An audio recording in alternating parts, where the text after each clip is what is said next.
Hi guys, welcome to your own channel daily stock. आज मैं आपको डिविडेंड यील्ड और बीटा का मतलब बताऊंगा और ये भी बताऊंगा कि इसकी मदद से आप कैसे अच्छे स्टॉक को ढूंढ सकते हो। तो इसके लिए आप वीडियो को एंड तक जरूर देखना। तो मैं आपको सबसे पहले डिविडेंड यील्ड का मतलब बताता हूँ। डिविडेंड यील्ड का मतलब होता है जो कि स्टॉक का भी करंट मार्केट प्राइस चल रहा है उस बेसिस पे स्टॉक ईयरली बेसिस पे आपको कितने रिटर्न दे रहा है डिविडेंड के फॉर्म में। और डिविडेंड उसमें हम एनुअल डिविडेंड लेते हैं, नहीं ना कि हम जो क्वार्टर बेसिस पे डिविडेंड मिलता है। सपोज फॉर एग्जांपल अगर आपको एनुअल डिविडेंड मिल रहा है 12 रुपीज़ का, तो वो उसका एनुअल डिविडेंड हो गया। ठीक है, अब मैं आपको एग्जाम्पल से बताता हूं कि आप कैसे किसी भी स्टॉक का डिविडेंड यील्ड कैलकुलेट कर सकते हैं। तो मैं यहाँ पे पावर फाइनेंस का एग्जाम्पल लेके आया हूँ जिसका एनुअल डिविडेंड है 9.5 रुपीज़ और जिसका अभी करंट प्राइस चल रहा है 84.95। और इसका अगर हम डिविडेंड यील्ड निकालते हैं या वो का फॉर्मूला है annual dividend divided by current stock price into 100। हम यहाँ पे इनटू 100 इसलिए कर रहे हैं क्योंकि हमको इसे परसेंटेज फॉर्म में निकालना है। अगर हमें इसको परसेंटेज फॉर्म में नहीं निकालना है तो हम ये इनटू 100 हटा सकते हैं।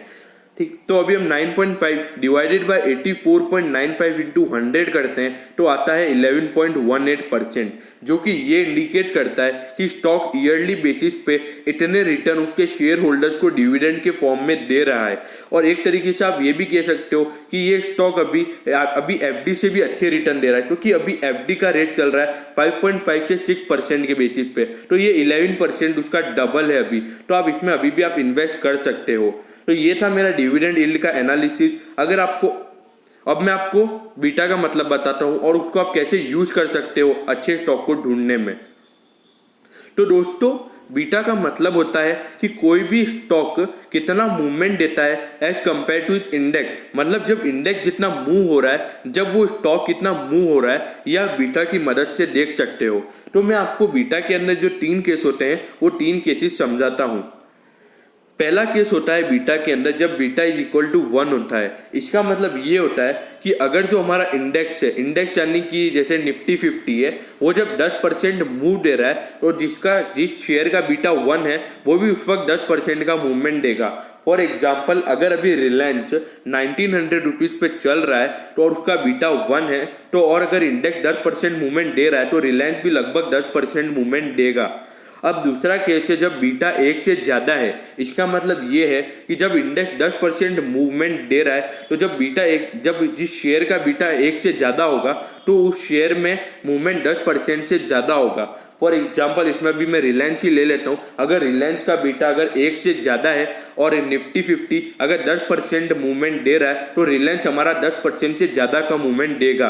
ये था जब बीटा हमारा 1 से ज़्यादा होता है। अब तीसरा केस ये है कि बीटा जब लेस देन 1 होता है। इसके अंदर ये होता है कि जब हमारा जो इंडेक्स है अगर वो 10% का मूवमेंट दे रहा है और जो शेयर है जिसका बीटा 1 से कम है तो वो 10% से कम बढ़ेगा।